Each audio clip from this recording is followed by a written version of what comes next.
Hey y'all, it's Orlando. We just want to let you know that the views and opinions expressed during this podcast episode are those of the co-hosts and guests and not their sponsoring institutions. Now, let's start the show.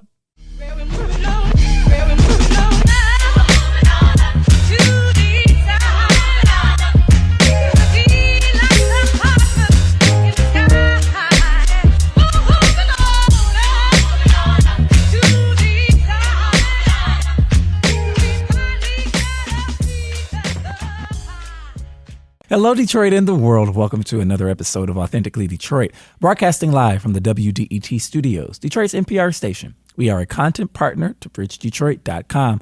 I'm Orlando Bailey. And I'm Donna Davidson. Thank you for listening in and supporting our efforts to build a platform of authentic voices for real people on the east side of Detroit. We want you to like, rate, and subscribe to our podcast on all platforms. Today, we have a very special episode planned with the primary election for the 13th Congressional District next Tuesday, August 2nd. We decided to interview one guest who participated in the second half of our candidate open forum. Representing the Democratic Party, we will have activist and radio host Sam Riddle on the show just a little bit later. But first, Donna, how is this blessed day finding you? Well, it's Monday. So, listen, I saw Anita Baker on Saturday. Come on, tell me about Anita. Sweet love, okay? Listen, she came out. Anita. It was so great. She was just glamorous. She looked good. She looked good. Mm-hmm. She sounded even better. It was great being in, the stadium with so many people there to celebrate her. And the thing that surprised me Strong auntie vibes, because they were like young people, like really, really young, looking like high school students. I was like, what is happening here? We got kids and they knew all the words, all the songs. I didn't even know all the words, all the songs. So that was cool, But then there was this one part that got a little awkward. She said, look at people up there. There's people up there. And I thought she was talking about, I'm still not sure she was talking about people walking around the ceiling. Or the jerseys. But however, Kevin and I had nosebleed seats, and I read in the paper she was talking about us. Oh. Listen, it's okay. Anita Baker acknowledged you. No, Look at Donna and Kevin up there. Look at there's people up there. Oh, you sweet things. What are you doing all the way up there? And I really thought she was talking about people who are, because you know how SCA has the area on top. LCA, yeah, LCA. Let me get my alphabet soup right. LCA has that part that you can climb on top. But it was really great. The little catwalk thing. The catwalk, yeah. Right. And so I think she was talking about people on the catwalk. Or she was talking about you and Kevin. Well, I thought it was people on the catwalk. So we were looking at the catwalk trying to find the people. And I read in the paper she was talking about us. I took that very personally. But anyway, it was great. It was Anita Baker Friday in the city of Detroit. It was like a holiday. It was so the vibe and the anticipation and excitement was palpable in Detroit air on Friday. It was so dope. Yeah, it was. And then, she acknowledged a person I went to college with, Vernon Fales. Oh, wow. And he lived in our dorm in Bursley Hall, and we used to have the Bursley show. And my dorm was right next to the music school, so we had the most amazing musical shows. And when she acknowledged him as somebody who played for her and her collaborator on compositions, I was just really blown away. Wow. So you live next to the music school? Yeah. You want to match tones with me? Me. You ready to do it? I'm ready to do that as soon as the mics are off. And that is because it's a public service, okay? Yeah. Nobody really wants to hear me sing. Oh, gosh. How was your weekend, Orlando? My weekend was good. I had the opportunity to support a really good friend of mine, Chef Idrit Goudet. Let me get that right. She has been in residency at Frame Bar in Hazel Park all month, and she will be there, I think, until the end of the first week of August. And the theme around her dinner is New Orleans Creole. And man, I went there on Friday in lieu of the Anita Baker concert because I got invited and I had already made reservations to support my friend. So I just, I love my friends. Anyway. So I did Anita Baker and Frame. Oh, look, see. We were there on Saturday. It was so that good. That food was so good. That dirty rice fritter. Oh, my. And the fried green tomatoes were so fresh. And then how about the grits? I didn't have the grits. You didn't have. We had everything on the menu. I'm serious. We ordered everything on the menu because it's 4 of us. We were just splitting it up. Yeah, everything on the menu. That food was amazing. It was amazing. She is such a great chef. Did she come out? She came out and greeted us. She did not come out and greet me. I could have asked for her. But, oh yeah, yeah. It was amazing. Though. Yeah, she knew I was coming. I made sure she knew I was coming because I was missing Anita Baker. I was there. I let her know I saw Anita Baker and I was there. And so I did that, and I got to hang out with my parents over the weekend and my aunt. Some family time. Date night on Saturday was really fun. Mm-hmm. So we walked Birmingham. I got out of the city, which I rarely do. I never really want to do anything out of the city, but went for a stroll and had dinner in Birmingham Saturday night, and it was not all bad. It was nice. It was beautiful. So it was a good weekend. Yeah, great. I'm happy. Great. Yep. Yeah. And energized for these hot takes where we run down some of the week's top headlines in the city of Detroit. From Bridge Detroit and Jenna Brooker, Great Lakes Water Authority denies all claims from historic summer floods. Donna, what say you? I say that it's ridiculous. I think that and I don't think they're going to get away with it. There's already several lawsuits in process, and I cannot imagine anybody who has filed a lawsuit against GLEWA is going to be satisfied with the decision to accept no responsibility for inoperable pumping stations. The thing they're saying, the pumping stations weren't working, but that's no big deal. Pumping stations are apparently no big deal, and they actually conducted a study to prove that we don't need pumping stations. So I'm wondering why we're investing in them. If pumping stations can't stop flooding and the exact same thing would have happened if the pumping stations were working, then what are we paying them for? Let's spend money on something else, because it's a ridiculous proposition. And I remember reading in the paper just after the flooding happened where Gary Brown said, hey, look, the pumping stations were offline, but it's proving that the improvements that we put in there worked. Because as soon as we got them back online, the water receded quickly. Mm-hmm. So either the pumping stations cause the water to recede or they don't.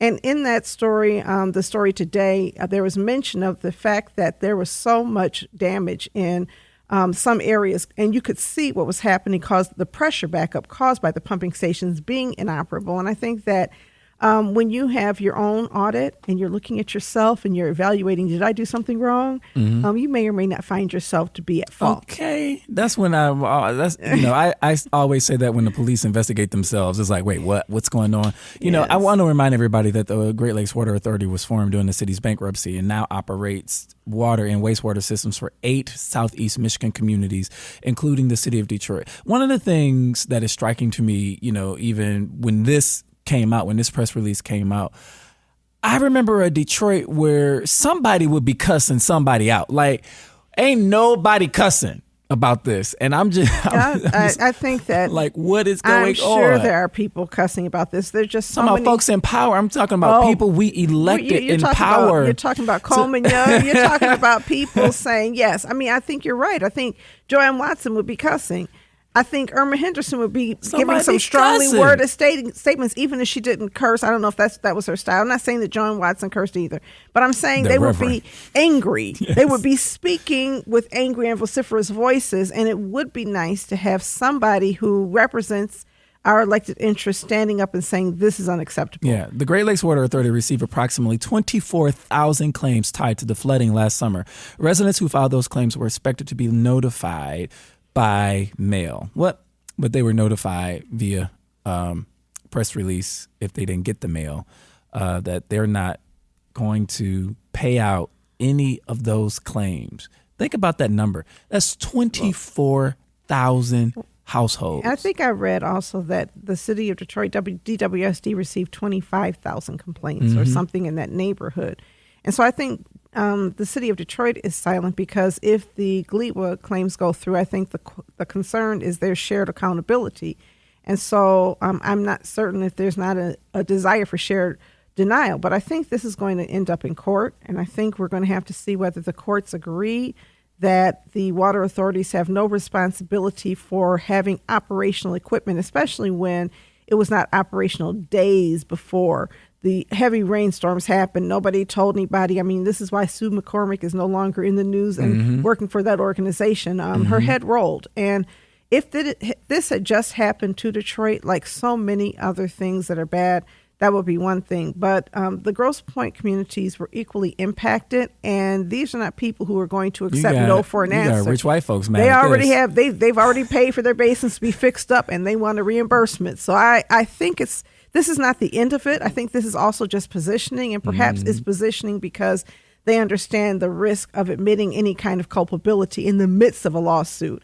I recall that there were meetings where there were people encouraging Detroiters to join in the class action suit. I don't know where it stands right now, but I hope that Detroit residents are also represented in the suit and that we can use the courts to hold our public authorities accountable, because democracy does not work under these authorities. I mean, in the words of Smokey from the institutionalized movie that we love, Friday, give me my money. Like run the coin. And the other thing, though, that is especially striking about this is this authority, along with so many other authorities that we are now contending with here in the city of Detroit, was formed during the bankruptcy where folks had no democratic power. We did not ask for this. We did not ask for this authority. We did not have any say around the leasing out of our water system. Citizens didn't ask for this. And so this is especially striking and angry. Yeah, I mean, this is authority, but the reality is that authorities govern so much of the land and resources in our community. And when you start looking at the stripping of democracy, what you do is you vest power in these authorities, which are run by unelected people and boards that are appointed by elected officials, and the lines of accountability aren't clear. You not only have the Great Lakes Water Authority, you have the Oklahoma Interceptor Authority. You have the DWSD is actually functioning as an authority. And the question is, where does democracy come in? People say whenever there's a problem, vote. Well, you can vote and not have any impact on who sits on these authorities. And they control so much. So I think I get so tired of people saying vote, because we vote. Exactly. It's like I've been voting my entire life. And the reality is, we voted when democracy was stripped from the city of Detroit, and then we couldn't vote for our local elected officials. Now. So I think that there's a time for us to use courts and for us to use collective action to make demands on systems for changes that are not going to happen at the ballot box. But I agree with you. There should be an outcry from the city, but I think that there's a concern that they're also on the hook. All right. And next in Hot Takes from Deadline Detroit, Alan Lingle is reporting on a poll that says Sri Tanadar leads in Michigan's 13th Congressional District, followed by Roberson and Hollier. Donna, what say you? I don't want to curse. We talked about cursing. But, when people talked about splitting the black vote in the 13th Congressional District, I was a cynic and I didn't believe it was going to happen. But what you see is the absolute splitting of the black vote and one candidate who's been able to capitalize on that. And the reason I say the splitting of the black vote is that you and I have also seen statistics that show that 29% of black voters are supporting Sri. He doesn't even get the highest number of voters supporting. Mind-boggling to me. White voters aren't supporting him in those numbers.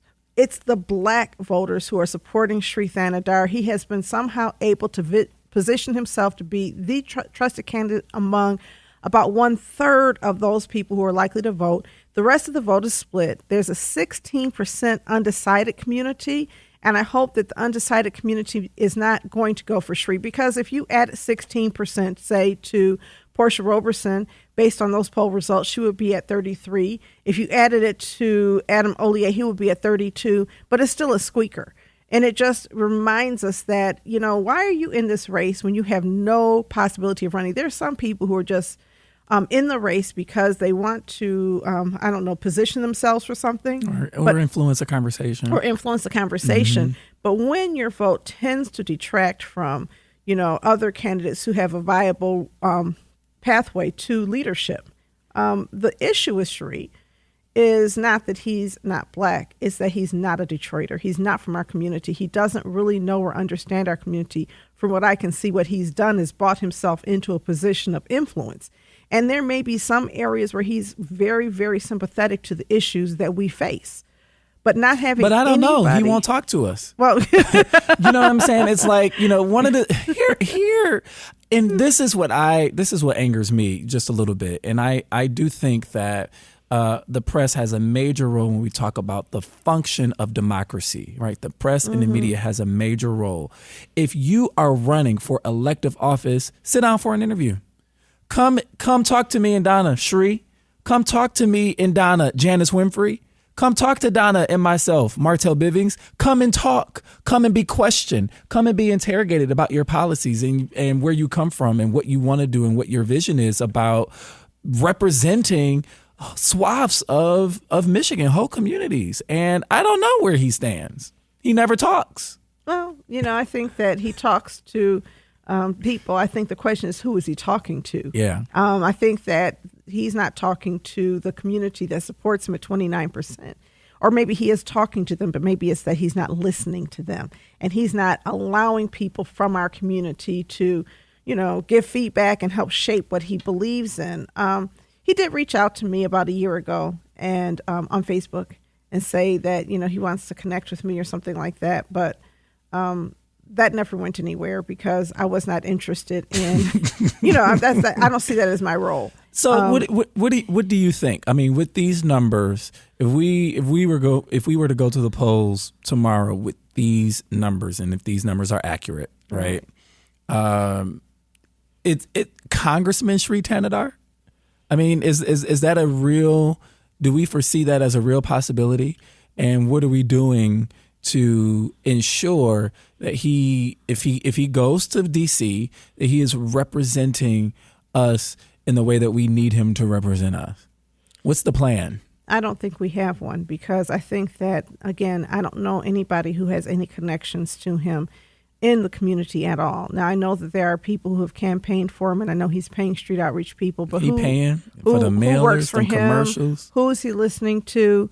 When a person represents you in Congress, they have a responsibility to represent you. And I think that whoever goes to D.C., we're going to hold them accountable. I think whoever goes to D.C., we're going to make demands on them. And not just at ECN, not just me as a taxpayer, but also Authentically Detroit is going to look for some accountability in examining the record of whoever is there.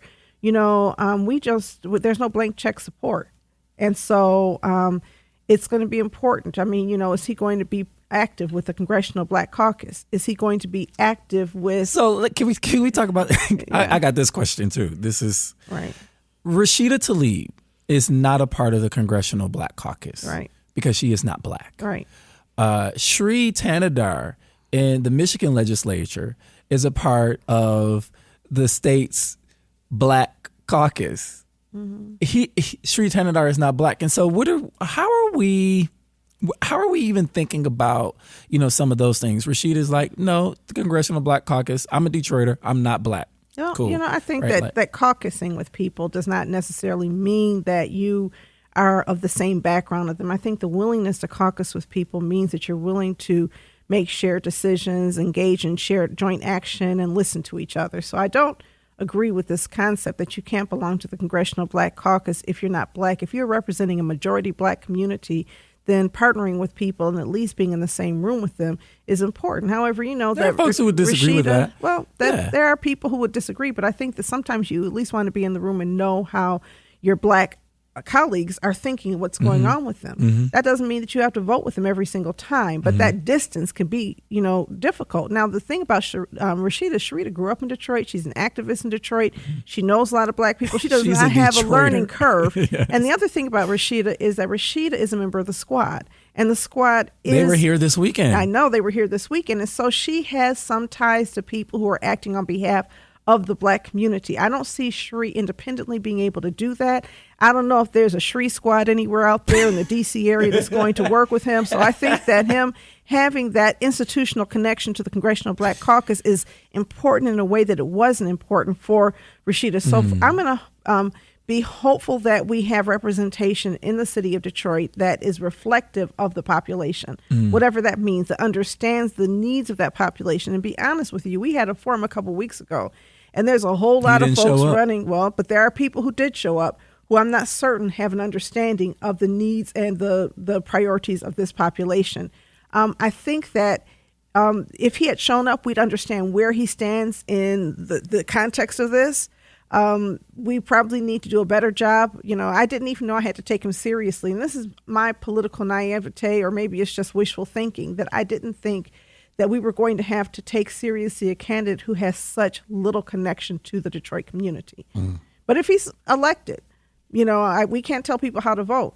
People have decided they like him. And if they decide they like him, then I think that we have no choice but to honor whoever's in that office and try to get them to act on the things that we prioritize. All right. If you have stories that you want discussed on Authentically Detroit. I will say this. And this is interesting. There was an article in the Free Press on Saturday written by a former council candidate who did not make it into office and who is now considering himself the watchdog of Black elected officials.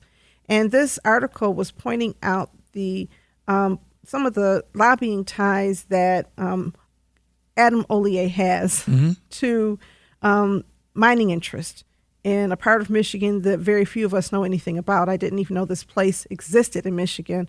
And Shree was very critical of that and very vocal about the need to protect the environment. So, one of the things is, in some ways, I don't know where he stands on these issues, but I was glad to see that he was very critical of mining and environmental damage to our community. Now, what does that mean in the scheme of things? I don't know. But I do want to give him credit for at least being on the right side of the mining issue.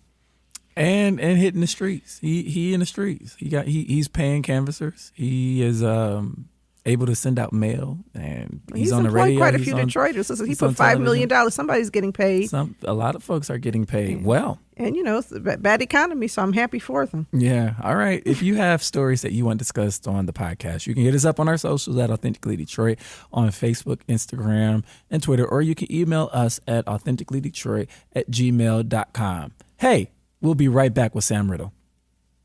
All right, welcome back to Authentically Detroit. We are happy to introduce Sam Riddle, representing, he's a Democrat running for the 13th Congressional Congress seat. Sam, welcome to Authentically Detroit. Thank you. We can't believe it's your first time here. Well, technically it's your second time. Well, I used to come here years ago, but I've forgotten about all that. Yeah. Well, it's good to see you. Well, nice being here. And thank you for coming to the Congressional Forum a couple of weeks ago. Yeah. Oh, no, that was great. You guys did such a great job there. Yeah. But getting people interested enough to vote. In TV commercials I have running right now, I say, I'm ready to fight. Are you ready to vote? Yeah. Fighting.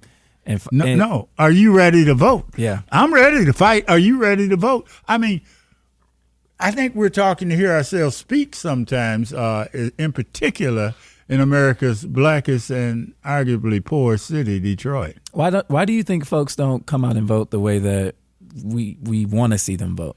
Well, very simple. Elected officials have not delivered.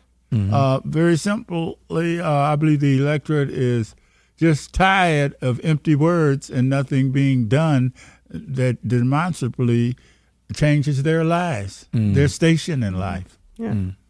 And so tell us about why you decided to run. Well, it's real simple for me.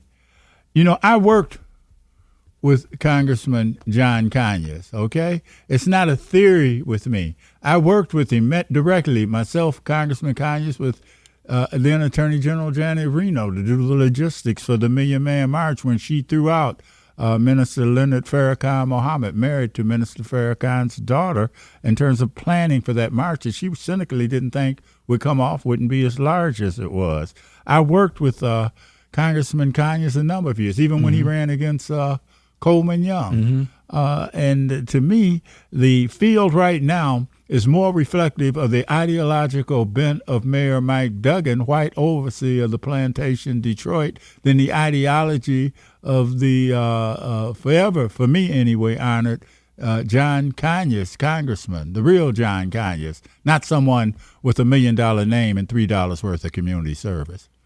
So now, before we move on, you talked about not voting, and one of the issues is politicians not delivering. The other issue, I think, is the perception of political corruption, right? And the perception that politicians are bought off. I remember long ago I read a quote from you that I still laugh about from time to time. Goats? Yes, go. I to knew the you were street. going to yes, say go. You know, that was I a knew great you were quote. going to say okay, that. remind us of that quote. No, what I said was the only difference between Detroit and third world nations in terms of political corruption are the goats in the street. Yeah, that was so great. And then we got goats clearing up some of the vacant property and lands later on. So now we're there. And I think, the question is trust in elected officials, as well as is trust in the platforms of elected officials. Why are you the person who people can trust in that role? Real simple. We have a record of delivering. We have a record of being on the streets. It's me that J. Edgar Hoover built a file on. The Michigan State Police Red Squad built a file on. I was just talking to a reporter, a writer out of East Lansing when I was in undergrad at Michigan State that wrote an article on me, an innocent article. And of all places, the Michigan State News. And it ended up in the files of the FBI, the state police, the Secret Service, U.S. Marshals. Dangerous. What was you talking about? You know what? They had a I'll be every honest black with you, vocal person. They had a file on my grandmother too. Yeah. And there was a period I'm old of enough time. to be your grandfather, probably. Absolutely not. Absolutely not. My grandmother was born in 1912, but. That's they a had real file, grandmother. That's a great grandmother. They had a file on her, and she was, very active in a lot of political service with the Good Women's for her. Conference of Concerns. And she was arrested many times. And happens. When she was living with us, we used to get mail pre-opened and things like this. We're talking about the 1980s. Mm-hmm. So having a file can be a problem. Well, but, the question is, once again, around, what is it that you stand for? So one of the questions I also have is that there are people who believe that the 13th district needs to be represented by a black Detroiter. And right now, based on the polls, it looks like Sri Thanadar is leading in the polls, and the black vote is split. I've been doing campaigns for half a century. We've ruined more than one poll with some of my candidates. Just this past election, city council, we were told that a woman that once picked cotton in Alabama later went on to become Gretchen Whitmer's floor leader, black woman. Mary Waters was Gretchen Whitmer's floor leader, first black woman to ever serve in the capacity of floor leader in the history of the Michigan legislature, couldn't win for city council. I did her campaign. I have a history of winning. I don't have a history of being a damn candidate that's completely different. It's more fun running a campaign than shaping themes and messaging and writing, producing commercials than it ever will be being a candidate. Being the power behind the throne is always more important it's more exciting than the throne. Yeah, but in a nutshell, when I look at, for example, my platform, I don't hear anyone talking about basic income supplements for people that live at or below the poverty line. I'm not talking about a sample of 100, 200 people. I'm talking about everyone in Detroit that lives at or below the poverty line. Detroit ought to be ground zero for implementation of a real Marshall Plan where we can measure outcomes. I've been doing what we did similar to now City Councilwoman at large Mary Waters. We have been hammering in, focusing in on those most likely to vote in a low turnout election. Who are those? Probably some folks that could be your grandmother, seniors. We've been going to senior residency after senior residency, talking, but more importantly, listening. As a result of that, one of the tenets of my campaign will be to fight for an increase in Social Security payments, because everything's going up but Social Security. Gas is up, groceries up, everything up but the wages. Up. And we're not just talking about this buzzword inflation. It's not inflation, it's greed when we look at the oil companies. We might have to, and I will be proposing, nationalizing the oil companies. So we're talking, okay, so hear you, right? Donna's question was about one of the latest polls in black representation. And so you are contending that the poll can be wrong. Well, the poll is wrong. Because 16%, the latest poll, let's say it's right. Let's say that Ed Sarpolis might know something today. Might. Dealing with that guy years. And if he does, he can't even call this election because at least 16% of the people don't know. Are undecided. Yeah. Cherie, at what, 22%? 29. Oh, 22%. 22%. Yeah, I'm sorry. And it's okay. It's here for you. 29% I'm here of for black you. It's voters, okay. though. Yeah, I don't care about that. I'm talking about the total number Yes, of voters. okay, you're Yeah. right. You're right. You know, you've got a situation. Cherie carried Detroit against Gretchen Whitmer, but he didn't have the quality or the volume of black candidates that he has running right now. Is Detroit for sale? I'm not on the auction block. I like to believe that Detroiters are not on the auction block. And I believe we're going to see the perfect political storm shape up here. I believe we could get a big surprise in this election if the divide occurs like I see it. For example, Cherie and Adam Hollier, the beneficiary of the Zionist lobby for Israel, the American Israeli Political Action Committee, they're pouring millions into his campaign. Not singularly, plural. Millions into Hollier's campaign. Why? Because this guy has and another reason I'm running. This guy has demonstrated that he's a tool for anyone with the price. Before he became an elected official, he was peddling trees, vice president of the Hans Corporation over there, peddling trees so that Hans could get a land position to develop whatever. You start out with trees, but who knows what you'll end up with. Well, thank you for bringing up money because I want to ask you about yours. What do your campaign finance statements look like? Who's giving you money? How much money have you raised? So you and Cherie are self-financing. Y'all are Well, there's a little bit of a difference. There's a little difference here with Sam Riddle's self-financing and Cherie. First of all, let's understand something about Cherie Tanader. He's the beneficiary of blood money derived from animal abuse in some of those experiments. And when he went bankrupt, leaving at least 114 to 20 beagles literally out to dry, they had to be rescued by animal rights folks. I mean, this is a guy who has done racist caricatures of black women peddling sex aids sold in gas stations. So I'm so glad that you mentioned black women, because there are people who think that a black woman needs to lead this congressional seat. What are your thoughts? I said that about the city of Detroit. Vicki Thomas interviewed me some years ago. First of all, black women, yeah, but not necessarily a Mike Duggan clone like Portia Roberson is. Sorry. See, we identify friends and enemies by behavior and ideological bent. And I mean, Mike Duggan has at least 4 candidates in this race. He's endorsed. How many Ollier, people? not He's Portia endorsed Roberson. I know Adam that. Ollier. That's another one. I mean, Well, of course, that's his main one. Explain to me I'm the no clone stranger behavior. to Mike Duggan. But me and Mike have known each other Yeah, for many years. just- We I'm graduated sure. from the same law I'm school, sure. University Go of Blue, Michigan right? Law School. But I think that the reality is that Portia worked for Mike Duggan.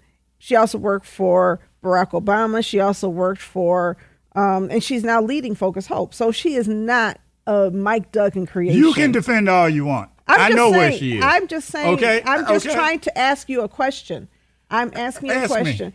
What specifically in her policies and practices do you say is part of Mike Duggan's? Part of the whole piece is that she's part of that corporate machine of Duggans. These guys would rather give corporate welfare to the elites than address the So are you issue of saying that 60% that's of Detroit children that wake up in abject poverty Are you every saying damn that's day. who's supporting her campaign? No, I don't know who the hell's supporting her campaign. Emily's List. Cool. Get all the white women you can get. I think that's great.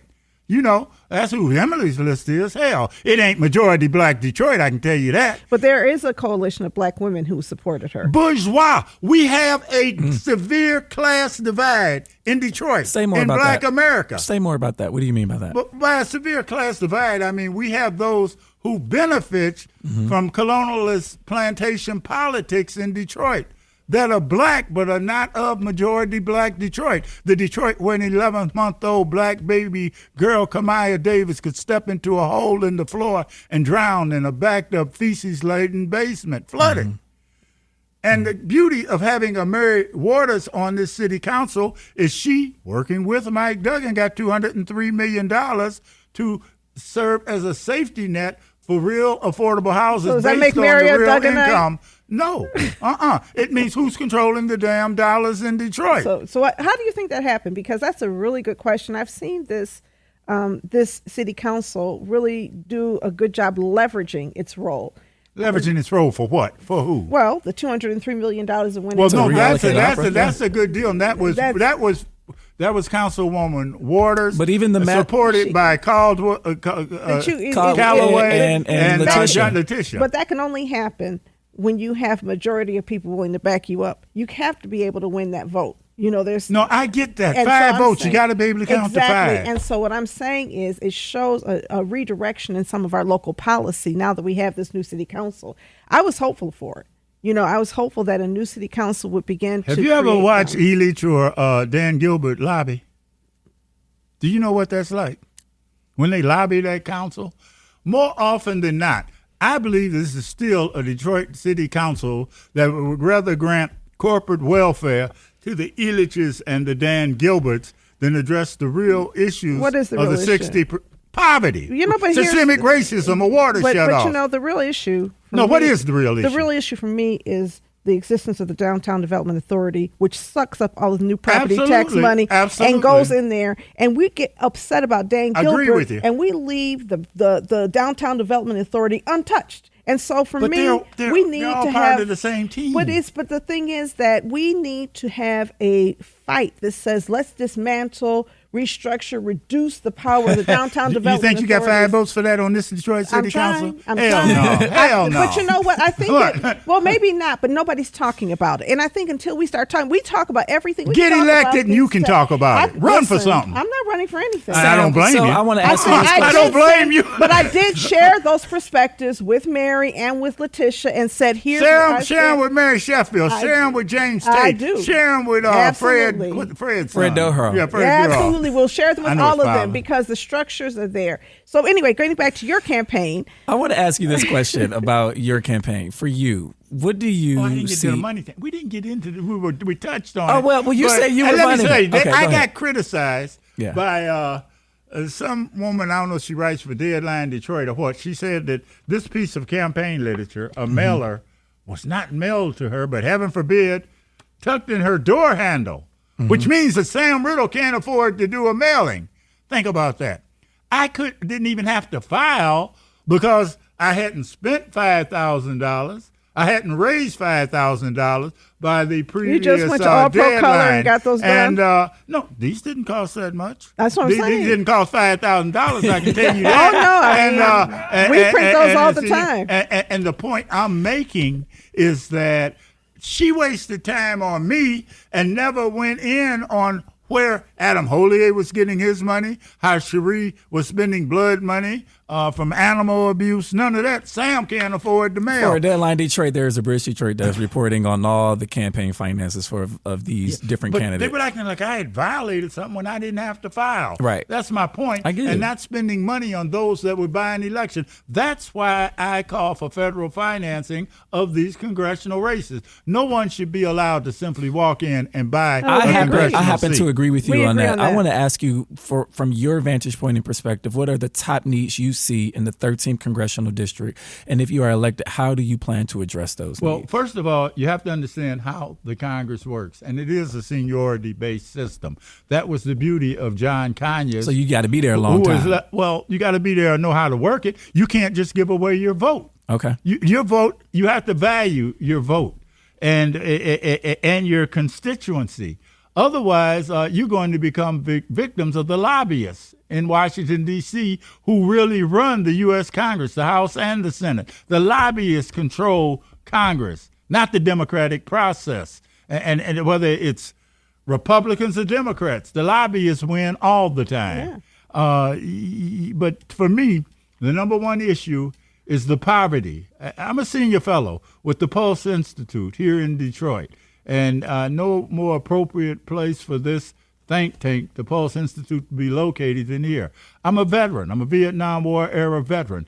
Detroit has been labeled year after year after year the worst city in America for veterans by Wallet Hub. You Google it, check it out. Can I ask a question about that, the Pulse Institute? Yeah. So is that the institute that is sponsored by Banker Lay Thompson? Founded by Founded Banker Lay Thompson, and I sat in on the initial discussions with that. I'm reading the news the other day, and I saw where he said, listen, Republicans need to move away from Donald Trump so they can hold Gretchen Whitmer accountable. And he said that the only way to have good governance is to have good Republicans and good Democrats. Do you agree with that statement? Well, that first we need of a strong all, in Republican party? 1972, I was one of 5 delegates to refuse to walk out on the first National Black Political Convention held in Gary, Indiana, when Coleman Young led the entire Michigan delegation out. 5 of us refused to walk out. Ed Vaughn, myself, Newby, and a couple of others. I can't recall their names right now. But the whole point there, when Coleman yelled as he walked out, "Sam, we can't live with this. They're talking about leaving the Democratic Party." We were cussing each other. I said, "But Coleman, the Democratic Party, blankety blank, left us." And I've been a delegate. I may be the only candidate in this race that's been a delegate to the National Democratic Convention. I don't think any one of these suckers ever done that. But anyway, the point I'm making is that we need leverage. And the only way you get leverage is you got to move out there. I ain't nobody's going damn Republican. But the point is that what Bankerley, I believe, is saying is that you can't have these white nationalists, white supremacists running the Republican Party where there's no room for compromise and coalition building across the aisle. It feels to me like every time there's coalition building, the Democrats don't pull Republicans left, Republicans pull Democrats right. And if that's what happened with Bill Clinton, who was more of a Republican than a Democrat. That's what happens with everybody. And so when I we look at the political theory that we need good Republicans, I'm like, I'm not pushing that. Banker, I know where Bankerley's coming from because of the lie Gretchen Whitmer told at King High School when she said she would create a cabinet level. That's not. But the point is there a good that is a big point. They lie. The Democratic parties lie time and time again, and they pimp and play us. No, I don't disagree with that. My point is around Republicans. Well, what? No, but we're having a conversation. You're hearing my conversation, so I'm certain that you can. Anyway, my point is, what evidence has there been of good Republican leadership in the past 30 William years? Milligan.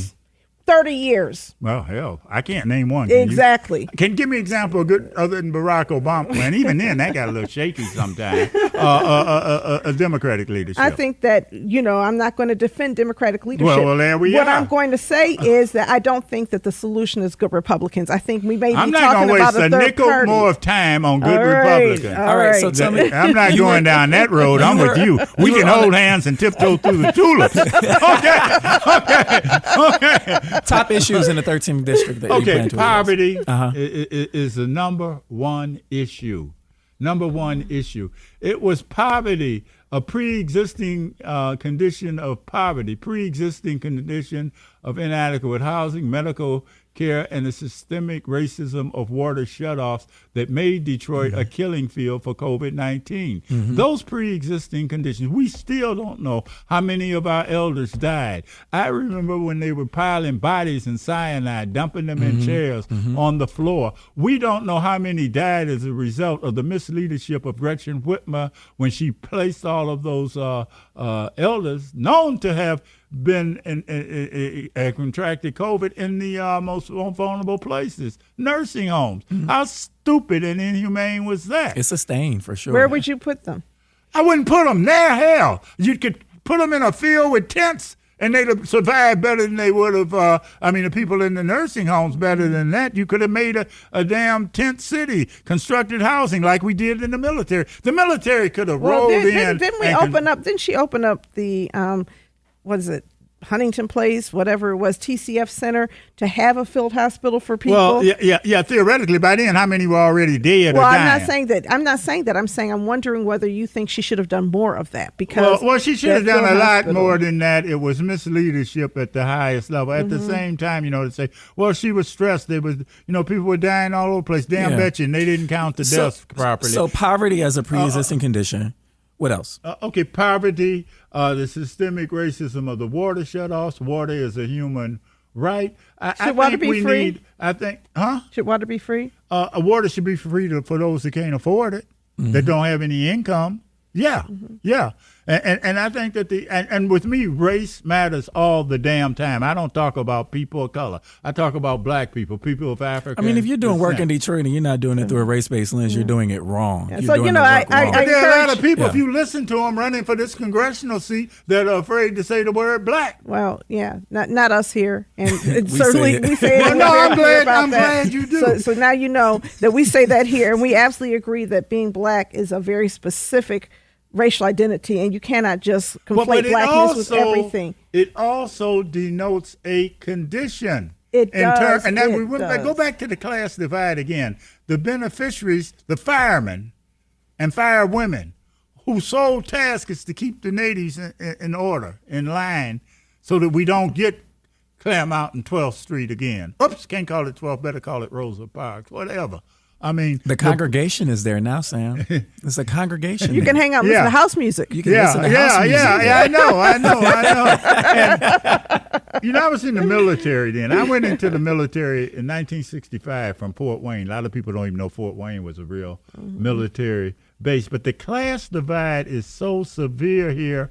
And those that benefit from being the color black without appreciating what it is to be of African descent here in America, their sole role is to keep single black females, those destined to go to prison from the date of birth, in check.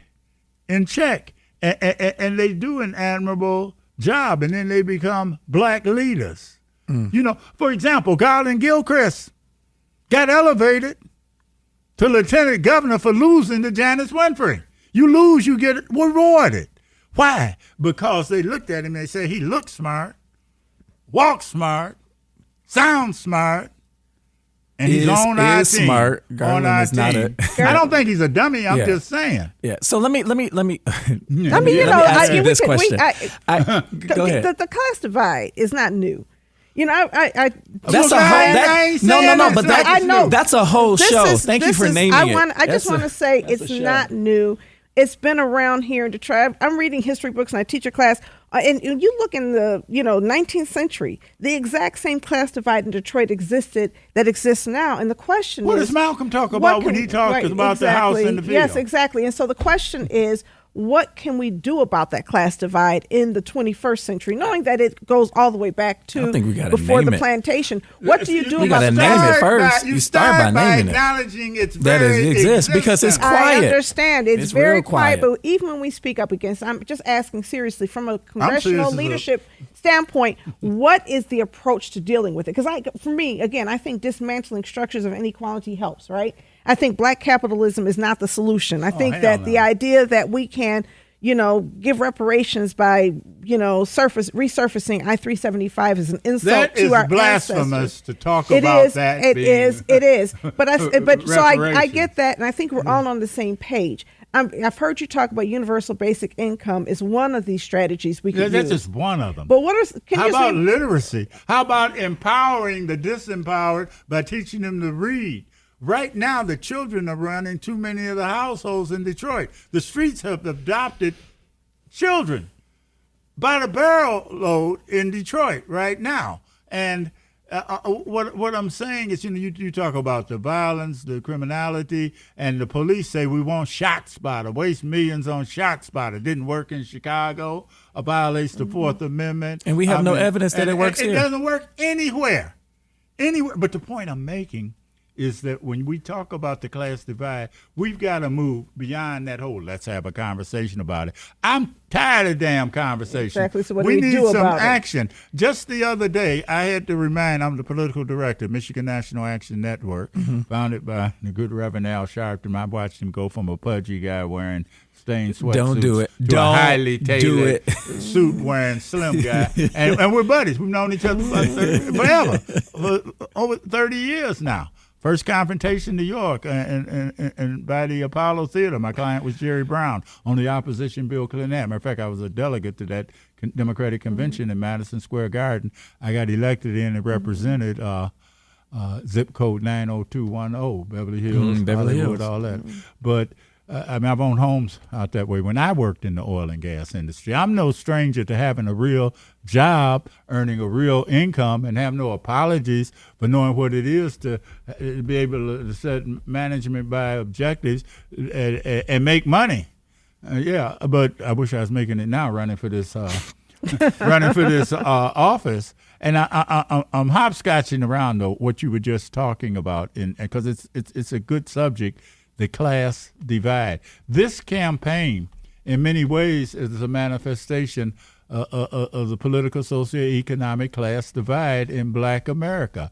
And ideologically, the worldview of most, Anna Molier's worldview is not that dramatically different than Portia Roberson's worldview, which is not that much different than Griffey's or Griffin, whatever his name is. Michael Griffey. Yeah, Griffey, good guy, decent guy, and I can't remember all their names. But I mean, 8-9 people running. It's a lot of folks in the field. Yeah, I'm waiting for you to get to the carceral system. You talked about it in economic justice forum. The carceral system, criminal justice reform. Yeah. You talked a little bit about it. You've been to prison. You talked eloquently about the stigmatizing that our brothers and sisters go through when they are released from prison.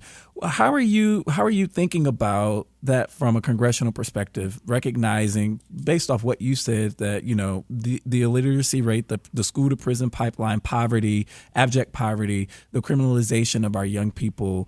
How are you thinking about solving that from a congressional perspective when we look at the privatization of federal prisons and state prisons and even some local? We have to simply move away from that. And we have to lay the foundation to eradicate the breeding grounds that lead one to the prison door. When you look at the breeding grounds of violence and crime, there's a direct correlation. I'll tell you this, I can tell by how you guys talk. There's a direct correlation between that, the poverty, piss poor schools, the lack of substantive parenting. I mean, and I'm not going to engage in blaming the victim, but I tell you, we got some responsibility. I mean, I just feel like I'm in Groundhog's Day. We've been saying it so long. Well, we've been saying, because I grew up in Detroit. I was in Detroit in 1963, and since I've been here, Detroit has been a violent city. I don't know a Detroit that has not been violent.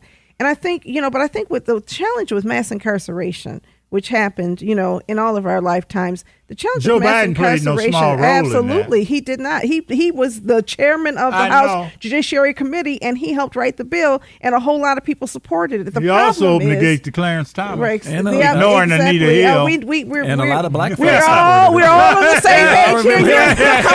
Okay? We understand that here, but what I'm going to say is that you removed parents from the home. I worked in the child welfare system. Yeah. You have so many broken children who are taken out of our home at disproportionate rates for reasons that they should not be taken out of their home, raised by people who don't care about them. When I worked at the Federation of Girls Homes many years ago, I worked at the Federation of Girls Homes many years ago. I was a young mother at that time. And the little girls, the young ladies used to come and talk to me because I was, this cool adult at the time. And my boss said, they can't come over there. You can't bond with them because you're going to leave. And so the reality is I tell everybody to maintain distance from these girls so that they don't end up losing anybody. And I talked to one girl who'd been in foster care since she was 4 years old. And it was not within the policy of the organizations that housed her to love her. How can you go without love from the time you were 4 years old to the time you were 14 and be healthy? But this is where our system is structured. And that's the thing, is that we need to do more to keep children in the homes with their parents and help parents love them where they are. But instead, we take them out, and our children are taken out disproportionately. So I think that's one of the issues. No, you're absolutely right. And then when you incarcerate a parent and you decide, I'm going to incarcerate you because this is the law. We worked with one kid, you remember him. He had two parents serving life sentences. Well, when you look at that, look at Kamaya Davis again, an 11-month-old black baby girl slept in a hole in the floor, drowned in that feces water.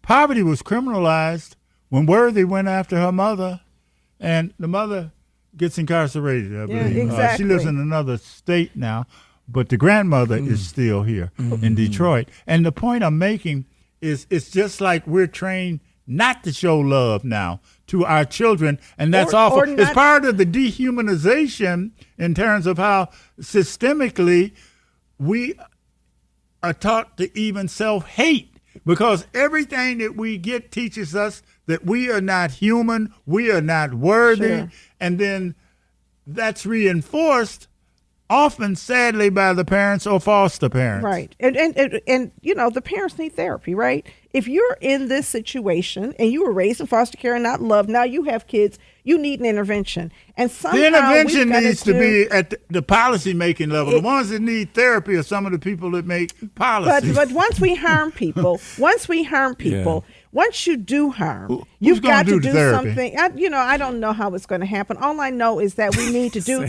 You know what we do on in our community? We bring people together for community dinners, and it's not even like clinical. It is showing love and support and bringing the community together, right?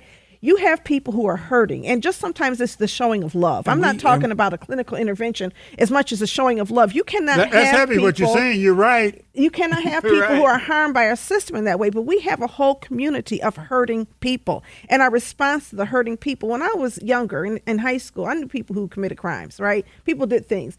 The criminal justice system was not as hard on kids then as it is now. Yeah, there are people who would be serving lifetime in prison for some of the stuff they got away with as kids, whether it was selling drugs or pickpocketing or shoplifting and joyriding. I know young people. They get killed for joyriding today. Right. And so I think that we also have to look at the intensification of criminalizing young people.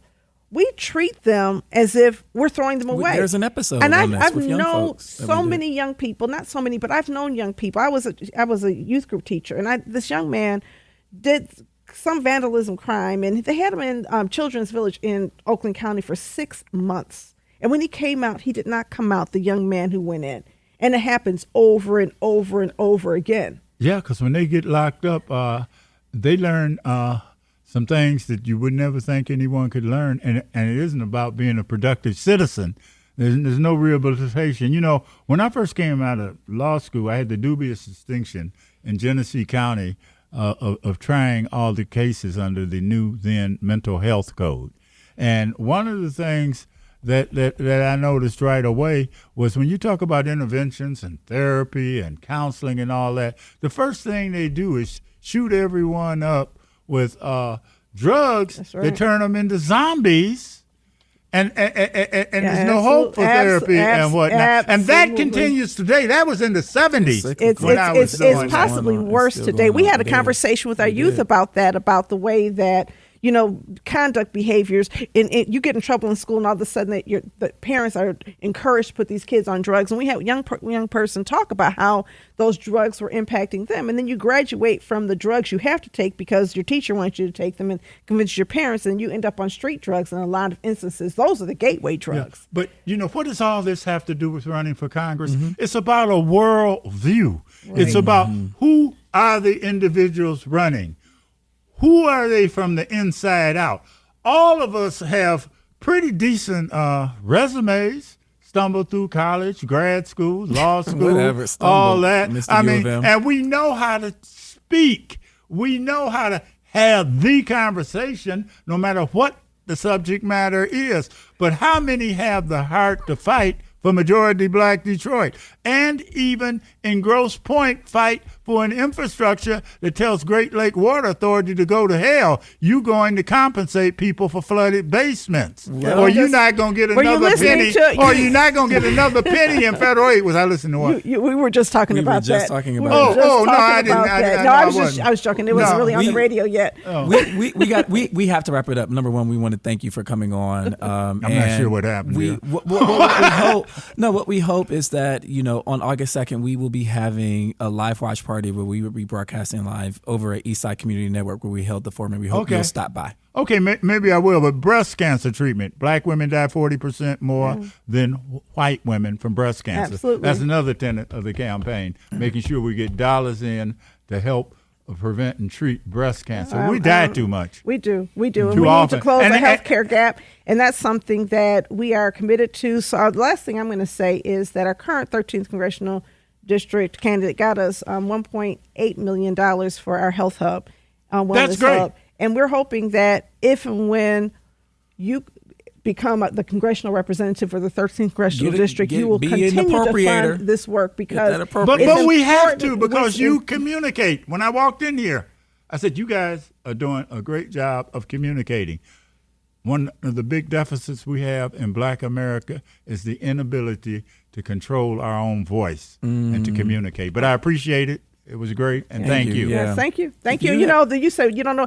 We want people to know you so they can listen to and figure out what their perspectives are. You know, a lot of people do know me, but they don't know I'm the same Sam Riddle that started Let It Rip with Hugh Perkins, who retired. I didn't. I'm running for Congress. That was really wild It was the information. same. It was the same guy that was on 910 for the last 3 or 4 years that hangs up on people. I've treated you real nice. And we've been really nice. I've been nice to you. And we have been really nice to you. I'm over it. Yeah, we're really nice to you. Nobody comes on here and says it's easy.